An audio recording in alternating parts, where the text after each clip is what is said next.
যোৱা ফেচবুক লাইভত মই এটা কথা উল্লেখ কৰিছিলোঁ যে আমি সকলো জুবিন গাৰ্গৰ অনুৰাগী। কোনোবা এজনে ভাবিব পাৰে যে মই বেছি ডাঙৰ অনুৰাগী, কোনোবা এজনে ভাবিব পাৰে যে মোতকৈ আৰু ডাঙৰ অনুৰাগী কোনো নাই। কিন্তু প্ৰকৃত সত্যটো হ'ল যে প্ৰতিগৰাকী অসমবাসীয়েই জুবিনৰ অনুৰাগী। আমি কোনো বেছি নহয়, কোনো কম নহয়। আৰু বহু ক্ষেত্ৰত মই ভাবোঁ যে জুবিনৰ মৃত্যু, জুবিনৰ হত্যা, জুবিনৰ মৃত্যু, জুবিনৰ দুখজনকভাৱে জুবিন আমাৰ মাজৰ পৰা আঁতৰি যোৱা, এই ঘটনাই প্ৰতিজনকে কৰবাত নহয় কৰবাত আমাৰ অন্তৰ আত্মাক আঘাত দিছে।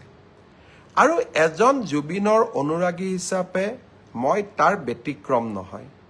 আৰু সেয়েহে এটা দিনৰ ভিতৰতে ছিংগাপুৰত পষ্টমৰ্টেম কৰি দিল্লীলৈকে তেখেতৰ পাৰ্থিৱ শৰীৰ লৈ অহা, দিল্লীৰ পৰা অসমলৈ লৈ আহি তেখেতক লাখ লাখ ৰাইজৰ দৰ্শনৰ বাবে পাৰ্থিৱ শৰীৰক সুৰক্ষিত কৰি ৰাইজৰ দৰ্শনৰ বাবে মুকলি কৰি দিয়া, আৰু শেষত সোণাপুৰত এক সুন্দৰ স্থানত তেখেতক বিদায় দিয়া, এই সমগ্ৰ প্ৰক্ৰিয়াটোত মই অসমৰ মুখ্যমন্ত্ৰী হিচাপে নহয়, জুবিনৰ এজন অনুৰাগী হিচাপে নিজকে নিয়োগ কৰিছিলোঁ।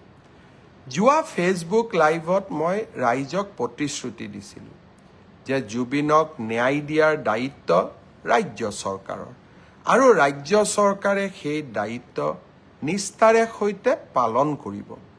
আৰু আপোনালোকে দেখিলে ইয়াৰ ভিতৰতে আমি এই ঘটনাৰ লগত জড়িত বুলি সন্দেহ কৰা শ্যামকানু মহন্ত, সিদ্ধাৰ্থ শৰ্মা, শেখৰজ্যোতি ভূঞা, অমৃতপ্ৰভা মহন্ত আটাইকে আমি গ্ৰেপ্তাৰ কৰিলোঁ আৰু 14 দিনৰ বাবে পুলিচৰ ৰিমাণ্ড ল'বলৈ সক্ষম হ'লোঁ।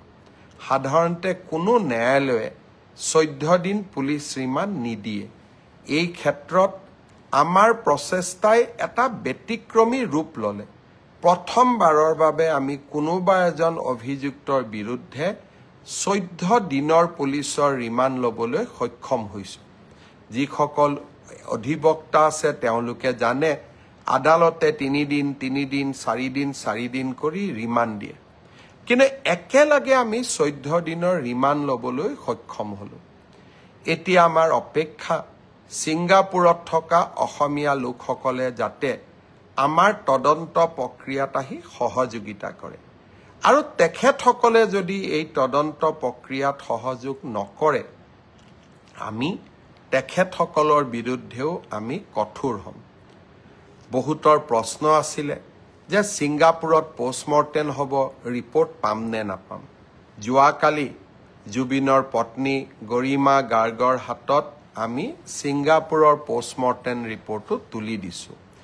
গুৱাহাটী মেডিকেল কলেজত হোৱা পষ্টমৰ্টেমৰ ৰিপৰ্টো অহাকালি আমি জুবিনৰ পত্নী গৰিমাৰ হাতত তুলি দিম। পষ্টমৰ্টেম ৰিপৰ্টটো গুৱাহাটীৰ পষ্টমৰ্টেম ৰিপৰ্ট ৰাজহুৱা কৰিব নকৰিব সেই সিদ্ধান্ত আমি গৰিমাৰ ওপৰত এৰি দিম।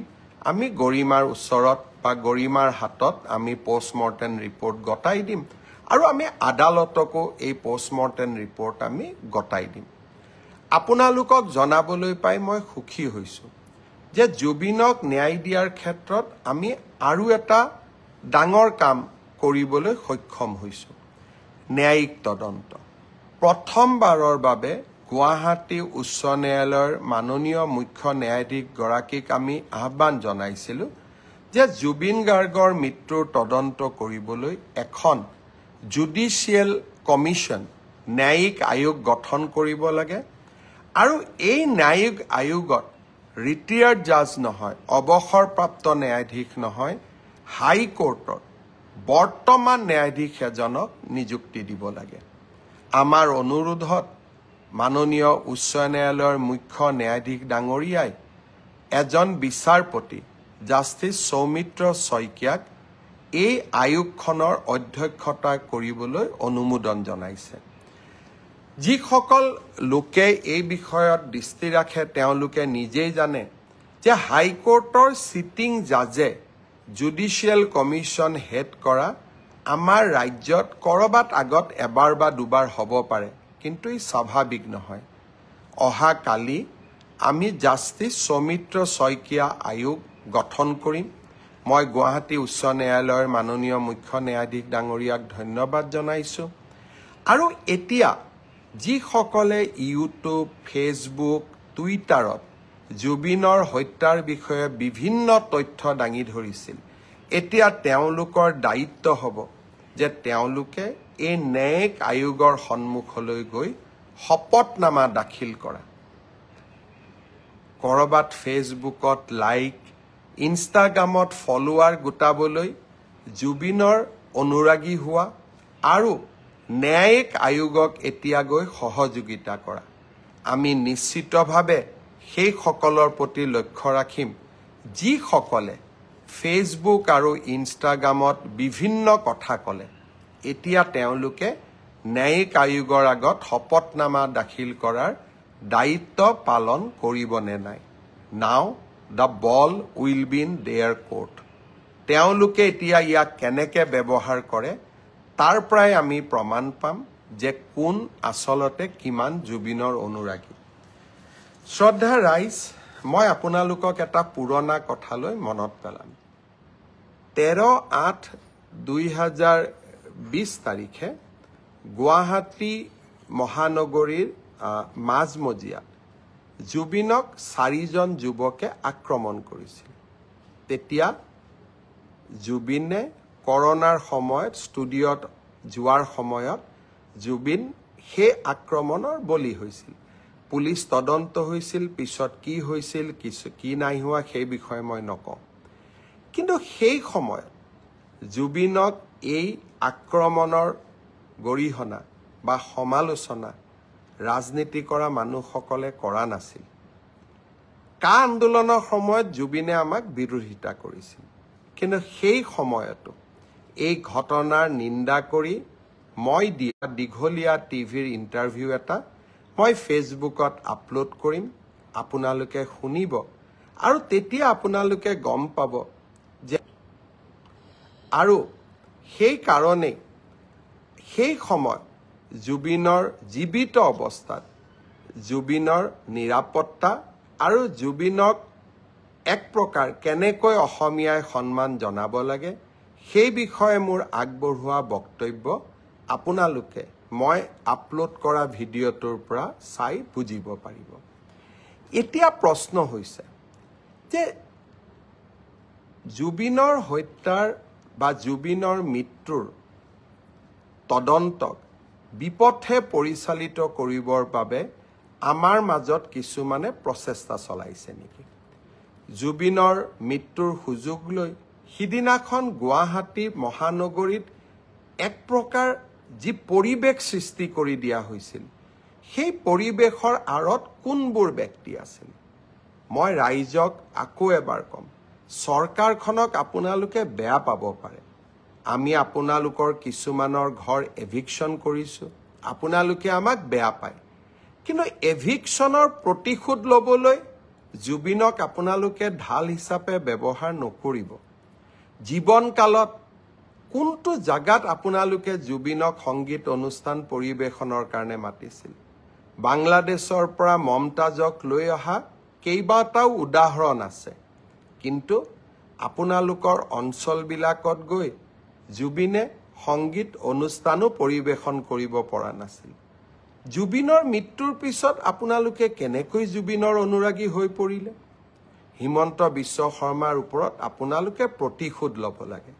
মোৰ ওপৰত আপোনালোকে প্ৰতিশোধ লওক, কিন্তু সেই প্ৰতিশোধ বা সেই মই কিয় এভিকশ্যন কৰিছোঁ তাৰ প্ৰতিশোধ আপোনালোকে জুবিনৰ নাম লৈ নকৰিব। ৰাজনীতি আমিও কৰোঁ, আমিও বুজি পাওঁ। আপোনালোকে যদি জুবিনক ইমানেই মৰম কৰিছিল, জীৱনকালত জুবিনৰ মমতাজৰ পৰিৱৰ্তে জুবিন গাৰ্গক কিয় মতা নাছিল অনুষ্ঠান পৰিৱেশনৰ কাৰণে?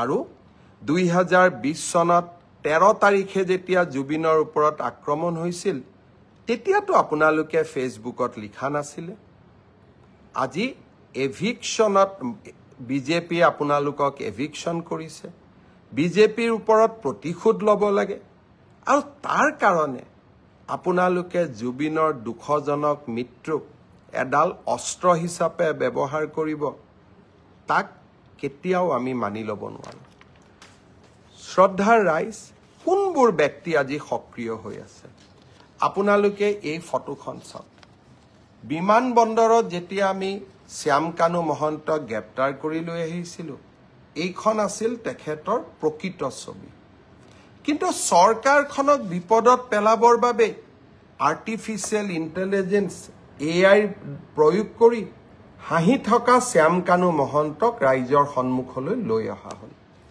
দুইখন ফটো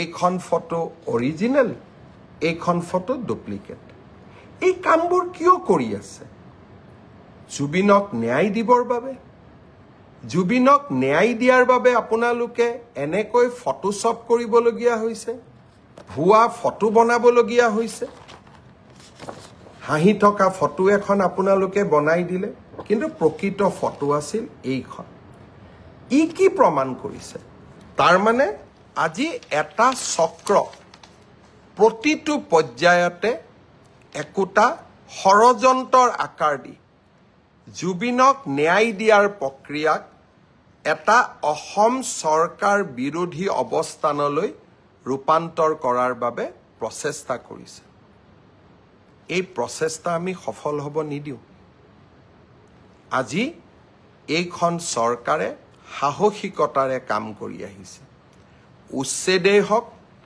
অসমৰ পৰা বিদেশী নাগৰিক বহিষ্কাৰে হওক বা জুবিনক ন্যায় প্ৰদান কৰাই হওক এইখন চৰকাৰে কাৰো ওচৰত শিৰনত নকৰে মাত্ৰ অসমবাসীৰ ওচৰত শিৰনত কৰিব ফটোশ্বপ কৰি কোনোবাই যদি ভাবে হিমন্ত বিশ্ব শৰ্মাক দুৰ্বল কৰিব পাৰিব কোনোবাই যদি ভাবে ভুৱা ফটোগ্ৰাফ উলিয়াই হিমন্ত বিশ্ব শৰ্মা সেই প্ৰচেষ্টা আপোনালোকে নকৰিব মই আকৌ এবাৰ আপোনালোকক অনুৰোধ কৰিম মই আজি ফেচবুকৰ পিছত মই 2020 চনত জুবিনৰ বিষয়ে কোৱা কথাকেইটা এবাৰ আপোনালোকে শুনি ল'ব তেতিয়া আপোনালোকে বুজি পাব যে আমি সকলো জুবিনৰ অনুৰাগী শ্ৰদ্ধাৰ ৰাইজ কেতিয়াবা কাকতলীয়া সংযোগ হয় কেতিয়াবা ডেলিভাৰেড হয় যোৱা কালিৰ পৰা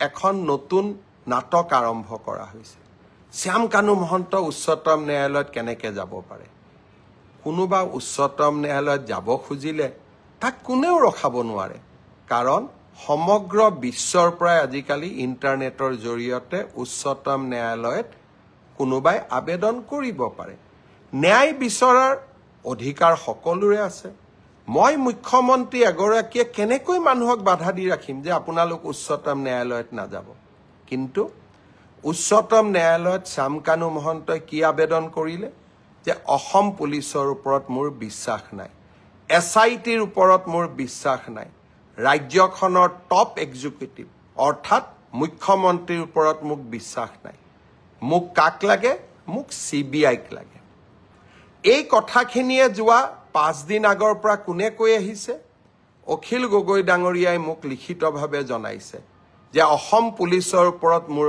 আস্থা নাই মুখ্যমন্ত্ৰীৰ ওপৰত মোৰ আস্থা নাই CBIত এই তদন্ত দিব লাগে দেৱব্ৰত শইকীয়াই লিখিলে ৰাষ্ট্ৰপতিক যে এই তদন্ত CBIক দিব লাগে আৰু এতিয়া শ্যাম কানু মহন্তই লিখিলে যে এই তদন্ত CBIক দিব লাগে এয়া কাকতলীয়া সংযোগ নে এয়া এক প্ৰকাৰ ষড়যন্ত্ৰ তাক মই নাজানো কিন্তু শ্যাম কানু মহন্ত অখিল গগৈ দেৱব্ৰত শইকীয়া কোনেও অসম পুলিচক বিশ্বাস নকৰে কিন্তু এই অসম পুলিচে আজি ছিংগাপুৰত হোৱা ঘটনা এটাকো আমি তদন্তৰ আওতালৈ আনি 4জনকৈ ব্যক্তিক আমি আজি জেলৰ হাজতত ৰাখিবলৈ সক্ষম হৈছো SITক অসম পুলিচক শ্যাম কানু মহন্তয়ো বিশ্বাস নকৰে অখিল গগৈও বিশ্বাস নকৰে দেৱব্ৰত শইকীয়াও বিশ্বাস নকৰে এয়া কাকতলীয়া সংযোগ